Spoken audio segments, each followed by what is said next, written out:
Right before we jump into this video, if you haven't signed up for the Front Nose Photo email list, just look for the orange box over on the website, put your name, email address in it, hit send it, and I will send you a free guide to capturing motion in low light situations.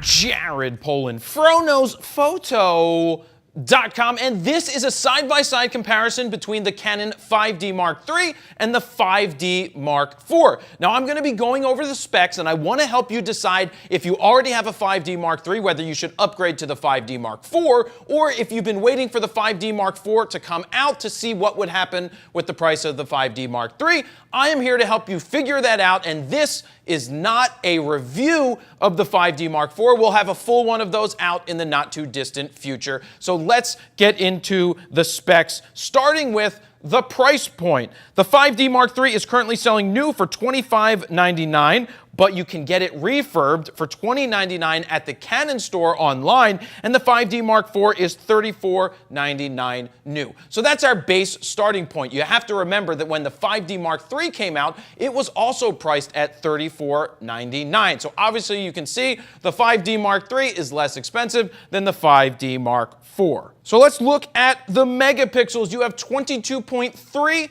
megapixels in the Canon 5D Mark III, and you have 30.4 megapixels on the 5D Mark IV. So in this case, the 5D Mark IV is going to be a little better because it has more megapixels. It's newer, it's an upgraded sensor, but that is a given between the two cameras that are 4 years apart. The Mark III has a Digic 5 Plus processor, and the Mark IV has a Digic 6 Plus processor. So just for processing power, it's going to be slightly better on this, but again, that is a given. ISO range, ISO 100 to 25,600 on the Mark III, and you have 100 to 32,000 on the Mark IV. So that's not even a full stop better. But part of the reason why it's not a full stop better on the Mark IV is that it's 30.4 megapixels. They've upped the megapixels, but they weren't able to expand the ISO because of that. But being that it's 4 years newer, it should give you cleaner ISOs at much higher places than what the 5D Mark III could do. In my experience, I really didn't want to go past 12,800 in this bad boy, and with my limited testing experience of this camera, I've gone up to the 32,000, and it looked pretty good, at least in the sample images that I was taking. Now let's move on to the card formats. The 5D Mark III has a compact flash card and an SD card slot, and then the 5D Mark IV has, wait for it, compact flash and an SD card slot. So the only thing that got updated there is that the SD slot is now UHS 1 supportive. So that means it supports those type of SD cards. It should have gone further. That's one of the main reasons that people are complaining and trying to figure out should they stick with the 5D Mark III or the 5D Mark IV. It should have had CFast, and it should have had the UHS 2 support. In terms of frames per second, the 5D Mark III does 6, and the 5D Mark IV now offers you 7. So slightly better there. Are you going to have a noticeable difference between the two of them? Not really so much, but where you will see a slight difference is that with the 6 frames a second, you can get 18 to the compact flash card and 12 to the SD in full RAW to the 5D Mark III. It would have been better if they went with the CFast and the UHS 2 slots, of course, but in this case, the 21 frames and the 19 frames is a little bit of an upgrade over what the 5D Mark III is doing. It should have been more, but we've already established that. So moving on to the next thing, let's talk about the screens. You have a 3.2-inch screen on the 5D Mark III, and on the 5D Mark IV, you have a 3.2-inch screen that is fully active touchscreen. One of my favorite features in a camera is to have it touchscreen, and it's also a 60% higher resolution screen. Now let's take a look at the autofocus system. With the 5D Mark III, you have 61 autofocus points, with 41 of them being cross types. On the other side, the 5D Mark IV has 61 autofocus points, with 41 of them being cross type. You may be saying, is that exactly the same Well, yes, it's exactly the same, but what they've done is they've expanded the focusing points to cover more vertically, so you have a little bit more reach there, and it's also an updated autofocus system that's supposed to be the same, if not similar to, the one in the Canon 1DX Mark II. So which of these two cameras offers you Wi-Fi built in? Well, it's the 5D Mark IV. It offers you Wi-Fi, NFC, as well as GPS,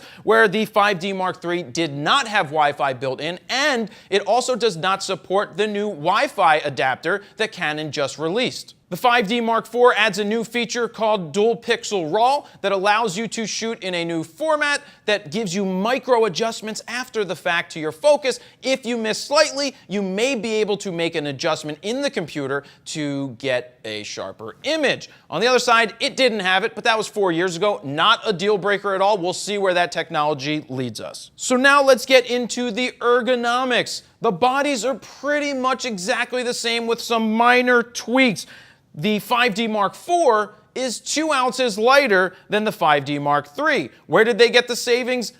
I honestly have no idea. They both take the same exact battery, so battery life should be pretty similar, except when you get into shooting 4K video, which we'll get to in the video section. The 5D Mark IV has added a new joystick to the back of it, which is updated from the 5D Mark III. You also have the new AF area select button, which comes in handy. I like that. It's not in the 5D Mark III. You have more button remapping options in the 5D Mark IV. One of those that I absolutely love is the ability to make the back button focus change between AF servo and single focus with the press of the button. You can't do the same thing over here on this camera. It is a nice added function that they added in the Mark IV. For those of you who like to shoot tethered, you now have USB 3.0 in this camera. You only had 2.0 in this camera, so if you're in the studio and you need to get faster transfer rates from your camera, the 5D Mark IV is going to be the one that may be for you. The 5D Mark IV has added a new mirror system. It's the same one that they added in the 5DS and the 5DSR. It's going to give you less mirror bounce as well as less blackout time in the viewfinder. That's just a slight upgrade over what the 5D Mark III gave you. Another difference that you'll find with the two cameras is that you have what's called a viewfinder 2 in the newer camera, where you didn't have that in the older one. And what that's giving you is more information when you're looking into the viewfinder. You can have more information about what focusing modes you're on, what ISO you're on, whether you're shooting RAW or JPEG. It's really a pleasure to shoot with. Now that I've shot with it, I absolutely love the new viewfinder. Another minor difference is you'll find better weather sealing in the 5D Mark IV than you will find in the 5D Mark III, and I think that brings us to one of the biggest tests to determine which camera is better, and that, of course, is the wind tunnel test. Let's turn both of these cameras to the side and see which one will fare better in the Phronos Photo wind tunnel. Here we go.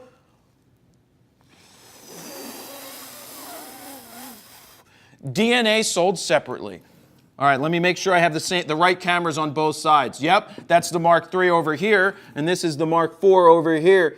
Ooh. It's a tough call. I actually think that the 5D Mark III wins the wind tunnel test because it has a little bit more of a sleeky curve. I know everybody was waiting for the wind tunnel, and that's all they really care about, but let's get into the video specs. So the 5D Mark III gave you some nice options when it came to video, at least when it came out, and we know that the 5D Mark IV is upgraded, so let's take a look at some of the differences. The 5D Mark III does 1080p at 30 frames a second in 420, and it also gives you 720p at 60 frames a second. Moving over to the 5D Mark IV, it gives you 4K at 30 frames a second in the Motion JPEG codec. Now that is an older form of compression. Some people will be upset about that. The newer ones that some of the newer cameras are doing is H.264, which is a newer compression, and it's going to give you a smaller file size. The 5D Mark IV gives you 500 megabits per second, and remember that it does not have an updated memory card slot, so you are doing that to the compact flash card or to the SD if it's a supported SD card for shooting 4K.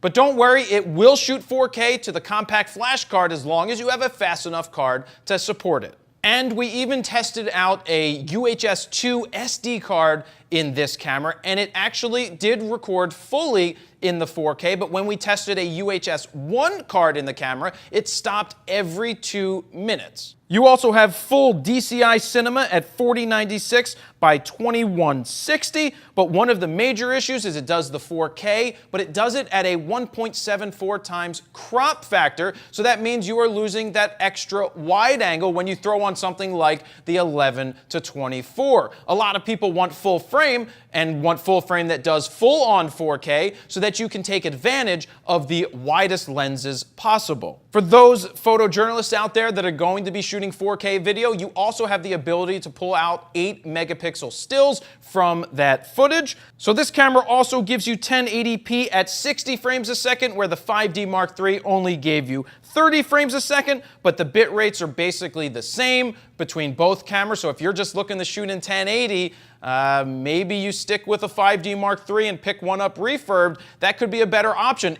Also, if you're somebody who likes to shoot with something like an Atomos, an external recorder, you can't get a 4K clean out from this camera. You can only get 1080, which means you can also only get 1080 out from the 5D Mark III. And since they're basically exactly the same, you may be better off going with something like this. Of course, the ISOs are going to be slightly different, but if all you're looking for is 1080 video straight out to an Atomos, 5D Mark III might be a better option. The 5D Mark IV gives you 720p at 120 frames a second, where we already said that this one did 720p at 60 frames a second. Moving into autofocus for video, the 5D Mark III, no autofocus for video except for when you press the back button and it locks your focus in when you get it. Now the 5D Mark IV adds dual pixel AF, which is an incredible feature and function that we've tested out, and it works incredibly well. And a couple of minor additions, you have HDR video shooting in here,